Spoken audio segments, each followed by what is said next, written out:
Hello everyone, I'm Kunal Sodhani from Global Trading Center, Shinhan Bank India, and we are here to review another quarter to understand the FX market outlook and try to break down into following currency pairs we will be talking about.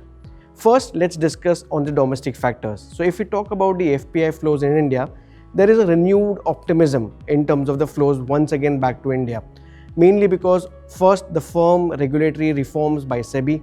Even if we talk about the global trade uncertainties still getting resolved to some extent, and also because of the domestic strong fundamentals, all three contributing to the influx of inflows once again. Though we had a slow start, but now I think the inflows are picking up. So if we talk about the flows in terms of numbers for FY23 from January to December, the flows were to the tune of $29.7 billion. But if we talk about 2024, which should be around $19.7 billion. And if we talk about FY25, the numbers have dropped down. We have seen an outflow to the tune of $5.5 billion till June. But if we talk about the equity flows for the last 4 months particularly, they have seen some positive inflows. Now this, I think, because of the geopolitical issues being eased, this flows may be coming back to India once again. Now if we are talking about flows, it's also important to understand the FDI flows, where the gross inward FDI for India was to the tune of $8.8 billion for the month of April 2025, which was higher than $5.9 billion as last month, that is the number which was published in March 2025. And also if we talk about the previous year, the same April 2024, then the numbers were to the tune of $7.2 billion. So definitely there has been an improvement in the gross inward FDI. Well, India also ranks 16th in terms of the global FDI inflows. Now also if we talk about the net FDI flows, they have been to the tune of $3.9 billion for the month of April. And if we compare that to the last year, I think it's more than doubled, I would say. So the FDI inflows are also positive, I would say, as compared to last year. Now let's move on to the current account. Well, what's current account? Current account simply measures the flows of goods, services and investments into and outside the country. Now the current figure came in as a current account surplus to the tune of $13.5 billion. That is roughly 1.3% of GDP for Q4 FY25 versus the last number, which was the last quarter, which showed us a deficit of $11.3 billion, roughly to the tune of 1.1% of GDP. Now, why this was a surplus? Mainly was because of strong export receipts and also very strong remittances, which pushed us to the surplus for Q4 25. What do we foresee from here? We foresee that there will be current account deficit for the FY26, but to the tune of 1% of GDP. And the assumption remains that the crude oil prices may remain to the tune of $70 as an average for this 1% of GDP for FY26. Let's now understand the FX reserves. Currently, India's FX reserves are roughly around $698 billion, so nearly the all-time highs of the $704 billion which was seen in September 2024. The point to understand is how much portion is FCS, which is the foreign currency assets, roughly to the tune of 85% of the overall number, which is $589 billion. But there is something which is very deep to understand here is the external dollar debt for India. The external dollar debt for India has risen towards $736 billion. So that has surpassed the FX reserves. And as per the past couple of years, we have been seeing the forex reserves are near to the external dollar debt, which now has surpassed. So personal opinion would be that the FX reserves will once again touch the all-time highs of $704 billion and even try to test and go ahead towards $720+ billion in this year. So we remain optimistic, even considering the dollar-rupee pair moving in this range. There can be a possibility of some uptick in the FX reserves to come on. Now let's understand the GDP, which is the growth for India. If we talk about the growth, the agricultural growth of the sector has been tremendously doing well. If we talk about the harvest season, both from the Kharif and the Rabi cropping season, they have been tremendous. We have believe there should be no shortfall in terms of important food items. Even if we talk about the rural demand, there has been steady, but the urban demand has been increasing. Services sectors have been doing well. Industrial activity has been gaining momentum. So all in all, a positive outlook for the growth trajectory. Only disparity or only problems can be from any kind of geopolitical issues creeping out, or weather-related conditions which can impact, or any kind of uncertain global tariff wars, which can obviously may take a hit on the growth in case if these uncertainties prevail. So Overall, if we talk about the number, what we are expecting for FY26 is to the tune of 6.5%. So now let's talk about inflation. The inflation number came in at 2.8% for May 2025 versus 3.2% which was seen in April 2025. The food inflation also decelerated by 1.5% year on year, and it's almost, we can say, the lowest towards 73 months which we have seen. The core inflation has been steady to the tune of 4.2%, while fuel and light inflation has been softening marginally to the tune of 2.8% from 2.9% respectively. The monsoons are expected to be above normal, and thus we anticipate the inflation may remain under the comfort zone of RBI to the tune of 3.7% for the year 2025-26. Now let's move on to the monetary policy, and what we have seen is 100 basis point of rate cut since February 2025. Now even if we talk about our last policy, we have seen a 50 basis repo rate cut along with a stance change from accommodative to neutral, and also a CRR cut by 100 basis point to 3% of NDTL in a staggered manner of 25 basis each in 4 tranches starting from September 6, 2025. We anticipate that the rate cut trajectory may continue, but in a very slow pace now. So maximum of 1 rate cut is what we expect for this year. That too, if the global economy's trade uncertainties are not into the picture, then maybe in the month of December we may see 1 cut to the tune of 25 basis point. RBI had done all it could to support growth, which is actually visible from all the measures, and the liquidity surplus within the banking system is also helping to reduce the cost of funds for the bank, in turn obviously helping the banks for a smoother transmission of the rate cuts which have happened to the money market segments as well. So this is more from the domestic perspective. Now let's understand what's happening on the global perspective. So if we talk about first the trade war, I mean obviously that's a buzzword for the year after President Trump coming into picture. But from April 9th till date, there has been a lot of silence about trade war because Trump had given 90-day negotiation period which is ending on July 9th. Also because of the geopolitical issues which creeped up in the Middle East, particularly Iran-Israel, followed by Russia, Ukraine and India-Pakistan, I think everyone's eyes were more on this side rather than on the trade war perspective. We have seen since December 2024, the Federal Reserve has not cut interest rates. The interest rates are sticking to the tune of 4.25% to 4.5%. If we also talk about the projections, the inflation projections are on the higher side. The growth projections are on the lower end. The wage growth projections are again on the lower side. So all in all, I think there is no comfort as of now for a rate cut. Though still the dot plots continue to suggest that at least 2 rate cuts for the 2025 year can be seen.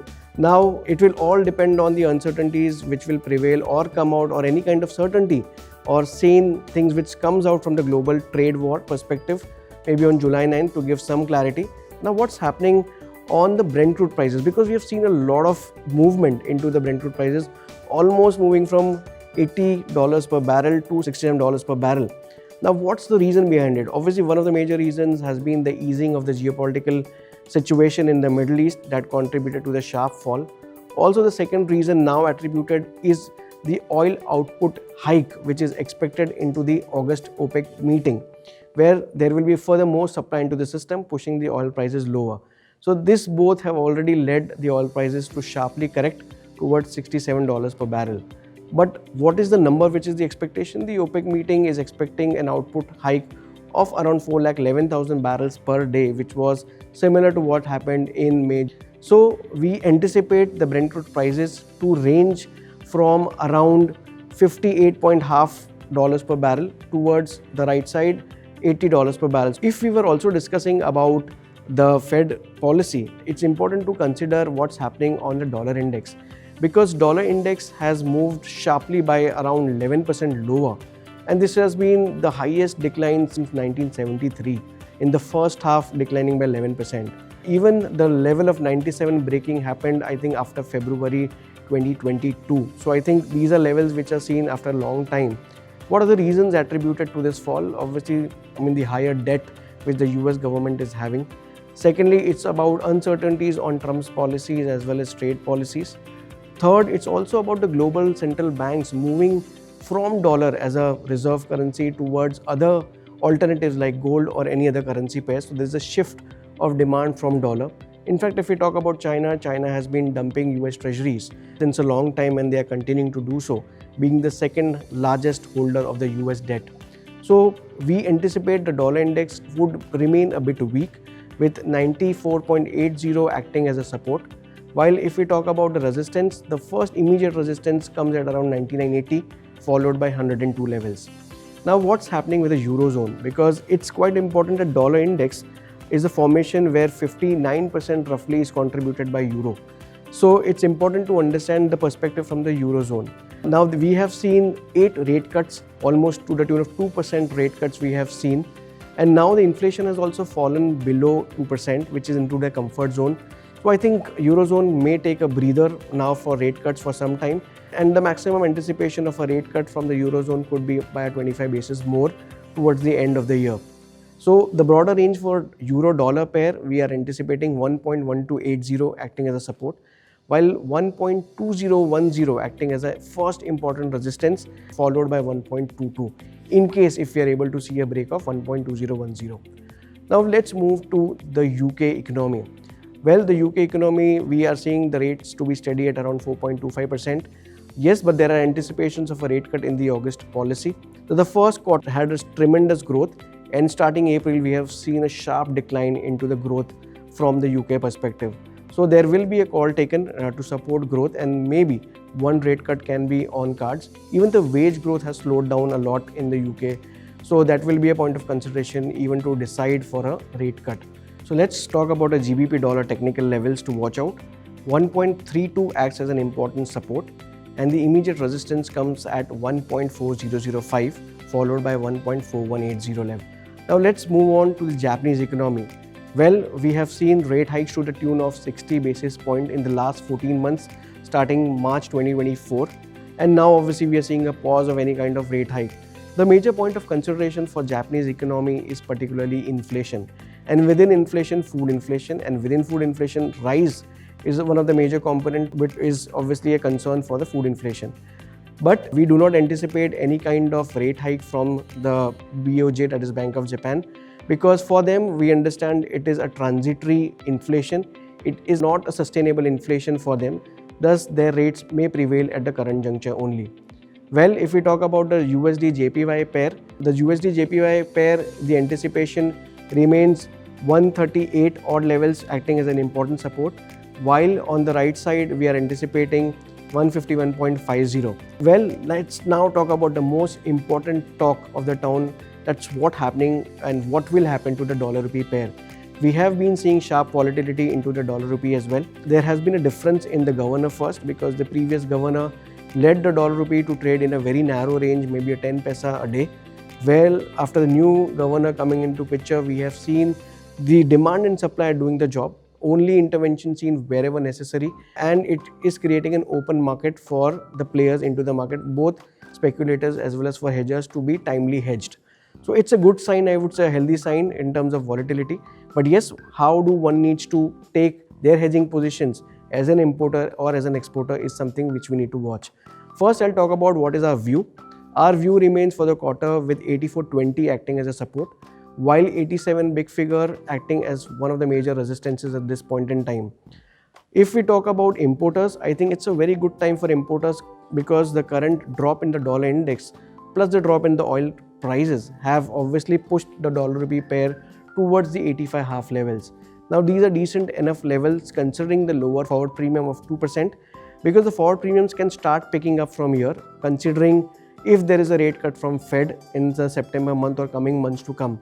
So I think it's good levels for importers to start hedging their exposure at around 85.5 levels, and taking stop as in case if we are seeing levels going below 85.20, then further addition of 30% should be done. So current juncture 40% hedging can be done by importers, with waiting of a drop below 85.20 to add another 30% and remaining open if below 85 levels are seen.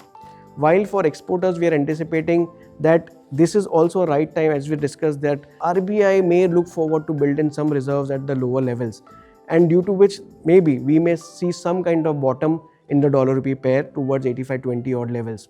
So the recommendation from our side remains obviously to remain hedged in a staggered manner as for importers, starting our hedging positions at around 85, 80, 86, which the RBI and the market usually have been witnessing these levels time and again. So we may start our hedging levels for exports at around 85.80 to 86 to start with. For us also, the important support or the important level to watch out should be 85.20, because beyond that there can be a sharp drop seen or sharp appreciation, which we can say, in other words, in rupee can be seen. So 85.20 should be a mental stop for an importer as well as an exporter. The second level of hedging, which should be done by an exporter, should be at around 86 half levels. And if we are able to see or cross levels above 86.80, then we should remain open for their further exposure and remain unhedged for the remaining 30%. Well, while I'll just once again reiterate our view, overall view remains 84.20 to 87 for dollar rupee pair for this quarter. In terms of any queries or any suggestions or any feedbacks, you can write on gtcindia@shinhan.com. Well, let's talk about Global Trading Center. We initiated this desk in 2016 and we are full-fledged with our derivative products starting from long-term forwards, interest rate swaps, cross-currency swaps and OISs. We are very active in overseas remittances. We can assist both the retail as well as the corporate market participants in terms of mitigating or hedging or in fact converting their FX risk. We are also very much active on the deposit space, and we look forward for the prospective clients to join us. I am your host Kunal Sodhani from Global Trading Center, Shinhan Bank India. To always provide an insight, try to build a market sense and market view. Hope you like our views, and most importantly, your comments or your feedback can make us more constructive. So that's all from our side, friends. Thank you so much.